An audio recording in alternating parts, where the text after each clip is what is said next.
प्रेम से बोलिए श्री सत्यनारायण भगवान की जय। आप सभी को पूर्णिमा की हार्दिक शुभकामनाएं।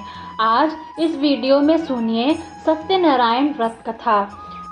आइए गणपति भगवान का नाम लेकर कथा का प्रारंभ करते हैं। प्रेम से बोलिए श्री गणेश भगवान की जय, सत्यनारायण भगवान की जय। पहला अध्याय।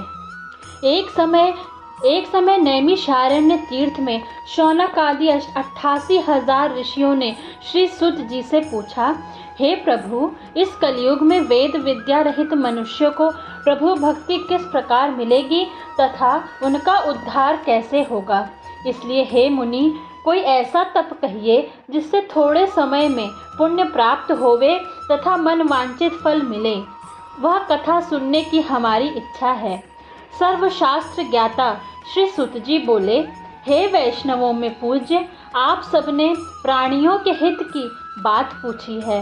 अब मैं उस श्रेष्ठ व्रत को आप लोगों से कहूँगा जिस व्रत को नारद जी ने लक्ष्मी नारायण से पूछा था और लक्ष्मीपति ने मुनि श्रेष्ठ नारद से कहा था।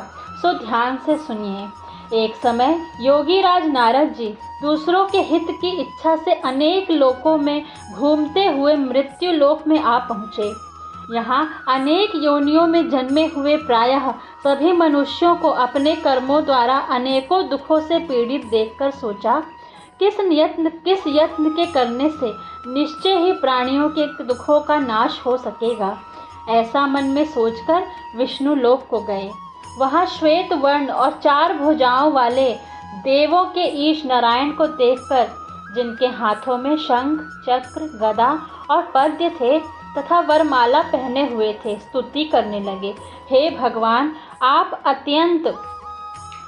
अत्यंत दयालु हैं, शक्ति से संपन्न हैं, मन तथा वाणी भी आपको नहीं पा सकती। आपका आदि मध्य अंत नहीं है। निर्गुण स्वरूप सृष्टि के आदि भूत व भक्तों के दुखों को नष्ट करने वाले हो, आपको नमस्कार है। नारद जी से इस प्रकार की स्तुति सुनकर विष्णु भगवान बोले, हे मुनि श्रेष्ठ, आपके मन में क्या है? आपका किस काम के स्तुति के लिए आगमन हुआ है? निसंकोच कहो। तब नारद जी मुनि बोले, मृत्युलोक में सब मनुष्य जो अनेक योनियों में पैदा हुए हैं, अपने अपने कर्मों के द्वारा अनेक प्रकार के दुखों से दुखी हो रहे हैं। हे नाथ, मुझ पर दया रखते हो तो बतलाइए कि उन मनुष्यों के सब दुख थोड़े से ही प्रयत्न से कैसे दूर हो सकते हैं। श्री भगवान जी बोले, हे नारद, मनुष्यों की भलाई के लिए तुमने बहुत अच्छी बात पूछी है। जिस काम के करने से मनुष्य मोह से छूट जाता है वह मैं कहता हूँ, सुनो। बहुत पुण्य देने वाला, स्वर्ग तथा मृत्युलोक दोनों में दुर्लभ एक उत्तम व्रत है। आज मैं प्रेमवश होकर तुमसे कहता हूँ, सत्यनारायण का यह व्रत अच्छी तरह विधि पूर्वक करके मनुष्य आयु पर्यंत यहाँ सुख भोग कर मरने पर मोक्ष को प्राप्त होता है। श्री भगवान के वचन सुनकर नारद मुनि बोले कि उस व्रत का फल क्या है, विधान क्या है और किसने यह व्रत किया है और किस दिन यह व्रत करना चाहिए, विस्तार में बताइए। भगवान बोले, दुख शोक आदि को दूर करने वाला, धन धान्य को बढ़ाने वाला, सौभाग्य तथा संतान को देने वाला यह व्रत सब स्थानों पर विजयी करने वाला है। भक्ति संतान को देने वाला यह व्रत सब स्थानों पर विजयी करने वाला है। भक्ति और श्रद्धा के साथ किसी भी दिन मनुष्य सत्यनारायण की प्रातः काल के समय ब्राह्मणों और बंधुओं के साथ धर्मपरायण होकर पूजा करे। भक्ति भाव से निवेद्य, केले का फल, घी, दूध और गेहूं का चूर्ण सवाया लेवे। गेहूं के अभाव में साठी का चूर्ण, शक्कर तथा गुड़ ले और सब भक्षण योग्य पदार्थ जमा करा के भगवान को अर्पण कर देवे तथा बंधुओं सहित ब्राह्मणों को भोजन करावे। उसके पश्चात स्वयं भोजन करे। नृत्य गीत आदि का आचरण कर सत्यनारायण भगवान का स्मरण करते हुए समय व्यतीत करे। इस तरह व्रत करने पर मनुष्यों की इच्छा निश्चय ही पूरी होती है। विशेषकर कली काल में भूमि पर यही मोक्ष का सरल उपाय है। ओम नमो भगवते वासुदेवाय। दूसरा अध्याय। सुत जी बोले, हे ऋषियों, जिसने पहले समय में इस व्रत को किया है उसका इतिहास कहता हूँ, ध्यान से सुनो। सुंदर काशीपुरी नगरी में एक अत्यंत निर्धन ब्राह्मण रहता था। बोलिए श्री सत्यनारायण भगवान बेचैन हुआ आप सभी पर पूर्णिमा की हार्दिक ब्राह्मणों से प्रेम करने वाले इस वीडियो में ब्राह्मण को सत्यनारायण व्रत कथा ब्राह्मण का रूप धर गणपति भगवान का नाम लेकर के साथ कथा का प्रारंभ करते हैं। प्रेम से बोलिए, श्री गणेश भगवान की क्यों घूमते हो? सत्यनारायण भगवान की जय। सब मुझसे पहला अध्याय मैं सुनना चाहता हूँ। एक समय बोला, एक समय नैमिषारण्य तीर्थ में भिक्षा के लिए पृथ्वी पर 88,000 ऋषियों ने श्री यदि आप इसका उपाय जानते हो, इस कलयुग में वेद विद्या रहित मनुष्य को बोला, प्रभु भक्ति किस प्रकार भगवान मनोवांछित फल देने वाले कैसे होगा। हे ब्राह्मण, हे मुनि, उनका कोई ऐसा तप कहिए करने से थोड़े समय में सब दुखों से प्राप्त हो जाता है तथा मन वांछित फल व्रत का सारा विधान बतलाकर कि हमारी ब्राह्मण का मनुष्य सर्वशास्त्र धारण करने वाले सत्यनारायण भगवान वैष्णवों में पूज्य आप जिस व्रत को प्राणियों के हित ब्राह्मण ने बतलाया है, मैं उस श्रेष्ठ व्रत को निश्चय लोगों से कहूँगा। उसे रात में जिस व्रत को नारद जी ने सवेरे नारायण से नारायण था और लक्ष्मी पति ने मुनि श्रेष्ठ चला। नारद से कहा था, भिक्षा में बहुत धन मिला। एक समय योगी राज नारद जी दूसरों के हित नारायण भगवान अनेक लोकों में इसके करते हुए मृत्यु लोक में आप पहुँचे। सब दुखों से छूटकर अनेक योनियों में जन्मे हुए प्रायः से सभी मनुष्यों को अपने कर्मों द्वारा अनेकों दुखों से पीड़ित देखकर सोचने लगा, किस यश सत्यनारायण भगवान के व्रत ही प्राणियों के दुखों का नाश हो सकेगा। सब ऐसा मन में सोचकर विष्णु लोक नारद जी से श्वेत नारायण और 4 भुजाओं वाले ने देवों के ईश नारायण को देखकर मैं अब और हाथों में शंख, बोले गदा और पद्य थे, संसार वरमाला ब्राह्मण से सुनकर किसने इस व्रत भगवान आप हम अत्यंत जानना चाहते हैं। आप अत्यंत हमारे मन में श्रद्धा से संपन्न है, मन तथा वाणी भी आपको नहीं पाते। जिसने इस व्रत का किया है वह सब सुनो। निर्गुण स्वरूप एक ब्राह्मण के आदि भूत ईश्वर के अनुसार बंधु नष्ट करने वाले व्रत करने को तैयार हुआ। उसी समय एक लकड़ी बेचने वाला बूढ़ा आदमी आया। विष्णु भगवान बाहर लकड़ियों को रखकर ब्राह्मण के मकान में गया। आपके मन में क्या है? लकड़हारा किस काम करते देखकर के लिए आगमन नमस्कार कर कहने लगा। तब नारद जी मुनि बोले, मृत्यु लोक करने से मनुष्य जो अनेक योनियों में पैदा हुए मुझसे कहो। अपने अपने कर्मों के द्वारा अनेक मनोकामनाओं को पूरा करने वाला यह सत्यनारायण भगवान का व्रत हो तो बतलाइए। ही कृपा से मेरे यहाँ सब दुख थोड़े से ही आदि की कैसे दूर हो सकते हैं। ब्राह्मण से भगवान के बारे में जानकर, हे नारद, लकड़हारा बहुत मनुष्यों की भलाई के लिए तुमने बहुत प्रसाद खाने के बाद अपने काम के करने से मनुष्य मोह से छूट जाता है। वह मैं प्रकार संकल्प किया कि आज नगर देने वाला स्वर्ग तथा मृत्यु धन मिलेगा दुर्लभ से सत्यनारायण देव का उत्तम व्रत करूंगा। आज मैं प्रेमवश या मन में विचार कहता हूँ, वह बूढ़ा सत्यनारायण का यह व्रत अपने तरह विधि पूर्वक जिस नगर में धनवान लोग आयु पर्यंत वह ऐसे सुंदर नगर में गया, मरने पर मोक्ष को प्राप्त होता है। रोज वहाँ पर भगवान उन लकड़ियों का नारद दाम पहले दिनों से उस व्रत का फल क्या है, वह बूढ़ा धान क्या है और किसने यह व्रत किया प्रसन्न होकर और किस दिन यह व्रत करना चाहिए। शक्कर, घी, दूध, दही, भगवान और गेहूं का आटा इत्यादि आदि को दूर करने वाला, भगवान के व्रत की सारी सामग्रियों को लेकर अपने भाग्य तथा संतान को देने वाला अपने भाइयों को बुलाकर विधि विधान के साथ भगवान की संतान को देने वाला यह व्रत उस व्रत के प्रभाव से विजयी करने वाला धन पुत्र आदि से युक्त हुआ और श्रद्धा के साथ समस्त दिन मनुष्य सत्यनारायण को चला गया। काल के समय से सत्यनारायण भगवान की धर्मपरायण होकर पूजा करे। तीसरा भक्ति भाव से सुत जी बोले, हे श्रेष्ठ मुनियों, अब आगे की कथा का चूर्ण सवाया लेवे। पहले समय में गेहूं के अभाव में एक श्रेष्ठ का चूर्ण बुद्धिमान राजा गुड़ ले और सब भक्षण योग्य पदार्थ जमा करा के जितेंद्र भगवान को अर्पण कर देवे। प्रतिदिन देव स्थानों पर जाता, ब्राह्मणों को गरीबों को धन देकर उनके कष्ट के पश्चात स्वयं भोजन करे, पत्नी कमल के समान का आचरण कर और सत्यनारायण भगवान का स्मरण करते हुए नदी के तट पर करे। उन दोनों ने श्री सत्यनारायण का व्रत मनुष्यों की इच्छा निश्चय में पूरी होती है। एक साधु वैश्य आया, कली काल में उसके पास भूमि पर यही बहुत का सरल उपाय है। नाव के किनारे भगवती वासुदेवाय राजा के पास आ गया और राजा को व्रत बोले हुए देखकर विनय के साथ जिसने पहले समय में इस व्रत को किया है, उसका से यह आप क्या कर रहे हैं, ध्यान मेरी सुनने की इच्छा है। सुंदर काशीपुरी नगरी में एक अत्यंत निर्धन ब्राह्मण रहता था। वह अपने बंधुओं के साथ बेचैन पुत्रादि की प्राप्ति के लिए यह महाशक्तिवान सत्यनारायण भगवान का व्रत व पूजन किया जा रहा है। राजा के वचन सुनकर साधु आदर से बोला, हे राजन, मुझसे इसका सब विधान कहो, मैं भी आपके कथानुसार इस व्रत को करूँगा। मेरे भी कोई संतान नहीं है और इससे निश्चय ही होगी।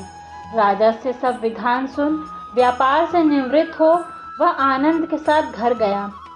साधु ने अपनी स्त्री से संतान देने वाले उस व्रत का समाचार सुनाया और कहा कि जब मेरे संतान होगी तब मैं इस व्रत को करूँगा।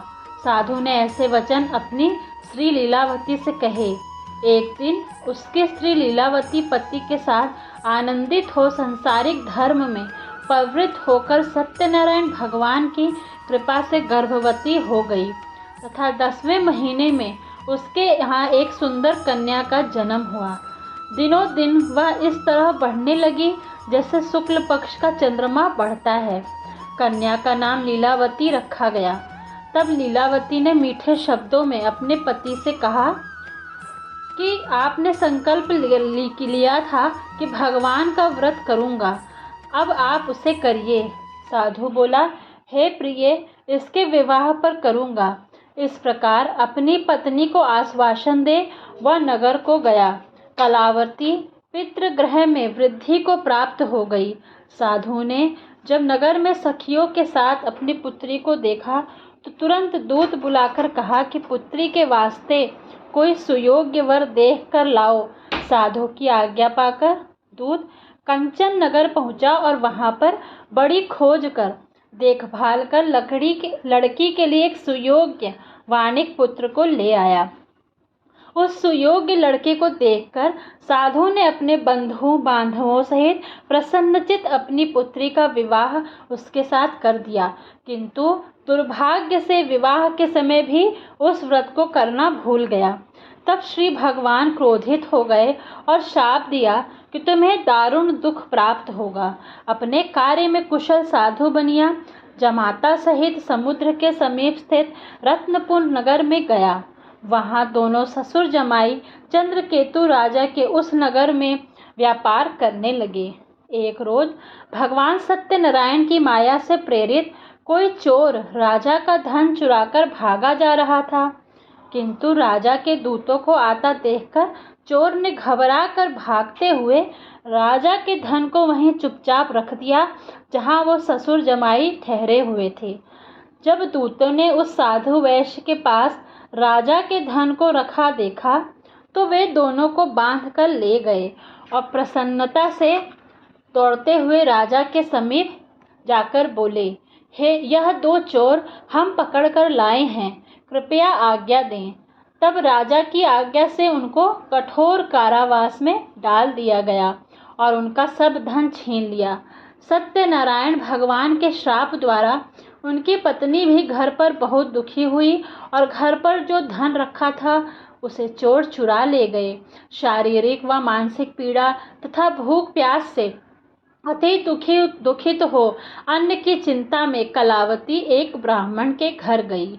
वहां उसने सत्यनारायण भगवान का व्रत होते देख फिर कथा सुनी और फिर अपने माँ से आकर यह बात बताई। कथा सुनी तथा प्रसाद ग्रहण कर रात को घर आई। माता ने कलावती से कहा, हे पुत्री, अब तक कहाँ रही व तेरे मन में क्या है? कलावती बोली, हे माता, एक ब्राह्मण के घर श्री सत्यनारायण भगवान का व्रत देखा है। कन्या के वचन सुनकर लीलावती भगवान के पूजन की तैयारी करने लगी। लीलावती ने परिवार और बंधुओं सहित श्री सत्यनारायण भगवान का पूजन किया और वर मांगा कि मेरे पति और दामाद शीघ्र आ जावें। साथ ही प्रार्थना की कि हम सबका अपराध क्षमा करो। सत्यनारायण भगवान इस व्रत से संतुष्ट हो गए और राजा चंद्रकेतु के स्वप्न में दर्शन देकर कहा, हे राजन, दोनों वैश्यों को प्रातः ही छोड़ दो और उनका सब धन जो तुमने ग्रहण किया है दे दो, नहीं तो मैं तेरा धन, राज्य, पुत्रादि सब नष्ट कर दूंगा। राजा से ऐसे वचन सुनकर भगवान अंतर ध्यान हो गए। प्रातः काल राजा चंद्रकेतु ने सभा में अपना स्वप्न सुनाया। फिर दोनों वाणिक पुत्रों को कैद से मुक्त कर सभा में बुलाया। दोनों ने आते ही राजा को नमस्कार किया। राजा मीठे वचनों से बोला, हे महानुभावों, भावी वर्ष ऐसा कठिन दुख प्राप्त हुआ है, अब तुम्हें कोई भय नहीं। ऐसा कहकर राजा ने उनको नए नए वस्त्राभूषण पहनाए तथा जितना धन लिया था उससे दुगना धन देकर आदर सहित विदा किया। दोनों वैश्य अपने घर को चल दिए। जोर प्रेम से बोलिए श्री सत्यनारायण भगवान की जय। चौथा अध्याय। सुतजी बोले, वैश्य ने मंगलाचरण करके यात्रा आरंभ की और अपने नगर को चला। उनके थोड़ी दूर निकलने पर दंडी वेशधारी सत्यनारायण भगवान ने उनसे पूछा, हे साधु, तेरी नाव में क्या है? अभिमानी वाणिक हंसता हुआ बोला, हे दंडी, आप क्यों पूछते हो? क्या धन लेने की इच्छा है? मेरी नाव में तो बेल और पत्ते भरे हैं। वैश्य का कठोर वचन सुनकर भगवान ने कहा, तुम्हारा वचन सत्य हो। दंडी ऐसा कहकर वहां से दूर चले गए और कुछ दूर जाकर समुद्र के किनारे बैठ गए। दंडी के जाने पर वैश्य ने नित्य क्रिया करने के बाद नाव को ऊंची उठी देखकर अचंभा किया और नाव में बेल पत्ते आदि देखकर मूर्छित हो जमीन पर गिर पड़े। फिर मूर्छा खुलने पर अत्यंत शोक प्रकट करने लगे। तब उनका दामाद बोला कि आप शोक ना करें, ये दंडी का श्राप है, अतः उनकी शरण में चलना चाहिए, तभी हमारी मनोकामना पूर्ण होगी। दामाद के वचन सुनकर साधु वाणिक के पास पहुंचा और अत्यंत भक्ति भाव से नमस्कार करके बोला, हे भगवान, आपकी माया से मोहित ब्रह्मा आदि भी आपके रूप को नहीं जानते, तब मैं अज्ञानी कैसे जान सकता हूँ। आप प्रसन्न होइए, मैं सामर्थ्य के अनुसार आपकी पूजा करूँगा। मेरी रक्षा करो और पहले के समान नौका में धन भर दो। उससे भक्तियुक्त वचन सुनकर भगवान प्रसन्न हो उसकी इच्छा अनुसार वर देकर अंतर्ध्यान हो गए। तब उन्होंने नाव पर आकर देखा कि नाव धन से परिपूर्ण है। फिर वह भगवान सत्यनारायण का पूजन कर साथियों सहित अपने नगर को चले। जब अपने नगर के निकट पहुँचे तब दूत को घर भेजा। दूत ने साधु के घर जा उसकी स्त्री को नमस्कार कर कहा कि साधु अपने दामाद सहित इस नगर के समीप आ गए हैं। ऐसा वचन सुन साधु की स्त्री ने बड़े हर्ष के साथ सत्यदेव का पूजन कर पुत्री से कहा, मैं अपने पति के दर्शन को जाती हूँ, तो कार्य पूर्ण कर शीघ्र आना। माता के ऐसे वचन सुनकर कलावती प्रसाद छोड़कर पति के पास गई। प्रसाद की अवज्ञा के कारण सत्यदेव रुष्ट हो गए। उसके पति को नाव सहित पानी में डुबा दिया। कलावती अपने पति को ना देखकर रोती हुई जमीन पर गिर गई। इस तरह नौका को डूबा हुआ तथा कन्या को रोता देख साधु दुखित हो बोला, हे प्रभु, मुझसे या मेरे परिवार से जो भी भूल हुई है उसे क्षमा करो। उसके दीन वचन सुनकर सत्यदेव प्रसन्न हो गए और आकाशवाणी हुई, हे साधु, तेरी कन्या मेरे प्रसाद को छोड़कर आई है, इसलिए इसका पति अदृश्य हुआ है। यदि वह घर जाकर प्रसाद खाकर लौट आए तो इसका पति अवश्य मिल जाएगा। ऐसी आकाशवाणी सुनकर कलावती ने घर पहुंचकर प्रसाद खाया, फिर आकर पति के दर्शन किए। तत्पश्चात साधु ने बंधु बांधवों सहित सत्यदेव का विधि पूर्वक पूजन किया। उस दिन से वह प्रत्येक पूर्णिमा को सत्यनारायण भगवान का पूजन एवं कथा करने लगा। फिर इस लोक का सुख भोग कर अंत में स्वर्गलोक को गया। प्रेम से बोलिए श्री सत्यनारायण भगवान की जय। 5वां अध्याय। सुत जी बोले, हे ऋषियों, मैं और भी कथा कहता हूँ, सुनो। प्रजापालन में लीन तुंगध्वज नाम का एक राजा था। उसने भी भगवान का प्रसाद त्याग कर बहुत दुख पाया। एक समय वन में जाकर वन्य पशुओं को मारकर बड़ के नीचे आया। वहां उसने ग्वालों को भक्ति भाव से बांधवों सहित सत्यनारायण का पूजन करते देखा। राजा को देखकर भी अभिमानवश कहा नहीं गया और वहां न नमस्कार ही किया। जब ग्वालों ने भगवान का प्रसाद उसके सामने रखा तो वह प्रसाद को त्याग कर अपनी सुंदर नगरी को चला गया। वहां उसने अपना सब कुछ नष्ट पाया तो वह जान गया कि यह सब भगवान ने ही किया है। तब वह विश्वास कर ग्वालों के समीप गया और विधि पूर्वक पूजन का प्रसाद खाया तो सत्यदेव की कृपा से पहले जैसा सब हो गया। दीर्घ काल तक सुख भोग कर मरने पर वह स्वर्गलोक को गया। जो मनुष्य इस परम दुर्लभ व्रत को करेगा, भगवान की कृपा से उसे धन धान्य की प्राप्ति होती है तथा सब मनोरथ पूर्ण होकर अंत में वैकुंठ धाम को जाता है। जिन्होंने पहले इस व्रत को किया, अब उनके दूसरे जन्म की कथा कहता हूँ। वृद्ध शतानंद ब्राह्मण ने सुदामा का जन्म लेकर मोक्ष को पाया। उल्कानुक नाम का राजा दशरथ होकर वैकुंठ को प्राप्त हुए। साधु नाम के वैश्य ने मोरध्वज बनकर अपने पुत्र को आर्य से चीर कर मोक्ष को प्राप्त किया। महाराज तुंगध्वज ने स्वयं भू होकर भगवान में भक्ति युक्त कर्म कर मोक्ष प्राप्त किया। इति श्री सत्यनारायण व्रत कथायाम संपूर्णम। बोले सत्यनारायण भगवान की जय। श्री सत्य की आरती। जय लक्ष्मी रमणा स्वामी, जय लक्ष्मी रमणा।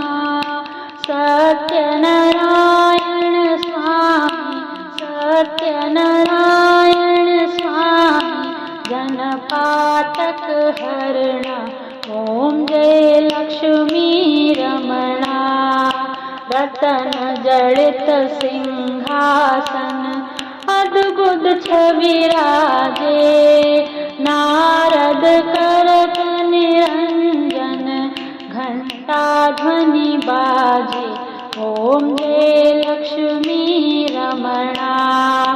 प्रकट भये कलि कारण, तुझको दर्श दियो। बूढ़ो ब्राह्मण बनकर, बूढ़ो बामन बनकर, कंचन महल कियो। ओम जय लक्ष्मी रमणा। दुर्बल भील कसाल, इन पर कृपा करी। चंद्रचूड़ एक राजा, चंद्रचूड़ एक राजा, जिनकी विपत्ति हरी। ओम जय लक्ष्मी रमणा। वैश्य मनोरथ पायो, श्रद्धा तज दीनी। सो फल भोग्यो प्रभु जी, सो फल भोग्यो प्रभु जी, ते सोती कीनी। ओम जय लक्ष्मी रमणा। भाव भक्ति के कारण, छिन छिन रूप धरियो। श्रद्धा धारण कीनी, श्रद्धा धारण कीनी, तिनको काज सरियो। ओम जय लक्ष्मी रमणा। ग्वाल बाल संग राजा, वन में भक्ति करी। मन वांछित फल दीनो, मन वांछित फल दीना दीन दयाल हरि। ओम जय लक्ष्मी रमणा चढ़त प्रसाद सवाया कदली फल मेवा। धूप दीप तुलसी से धूप दीप तुलसी से राजी सत्य देवा। ओम जय लक्ष्मी रमणा श्री सत्य नारायण जी की आरती जो कोई नर गावे प्रेम सहित गावे। कहत शिवानंद स्वामी कहत शिवानंद स्वामी वांछित फल पावे। ओम जय लक्ष्मी रमणा ओम जय लक्ष्मी रमणा स्वामी जय लक्ष्मी रमणा। सत्यनारायण स्वामी जनपातक हरणा। ओम जय लक्ष्मी